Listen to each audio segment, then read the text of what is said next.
सोलापूर जिल्ह्याला अवकाळी पावसानं झोडपून काढलेला आहे. अक्कलकोट तालुक्यात या पावसाचा सर्वाधिक फटका बसल्याचं दिसून येत आहे. दुपारनंतर अचानक हवामानात बदल होऊन काळे ढग दाटून आले आणि त्यानंतर वादळी वाऱ्यासह मुसळधार पावसाने जोरदार हजेरी लावली. अनेक ठिकाणी मोठमोठ्या गारांचा वर्षाव झाल्याचं समोर आलंय.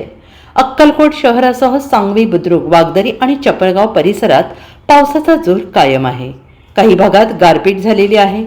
गारांच्या सरींमुळे रस्त्यावर गारांचा खच पडला होता. वादळी वाऱ्यामुळे झाडांच्या फांद्या तुटण्याच्या घटना घडल्या असून काही ठिकाणी वीज पुरवठा खंडित झाल्याची माहिती मिळते. सकाळपासून प्रचंड उकाडा जाणवत होता, त्यामुळे नागरिक त्रस्त झाले होते. दरम्यान हवामान विभागाने पुढील काही तासात पावसाची शक्यता वर्तवली होती आणि तो अंदाज अचूक ठरल्याचं पाहायला मिळत आहे.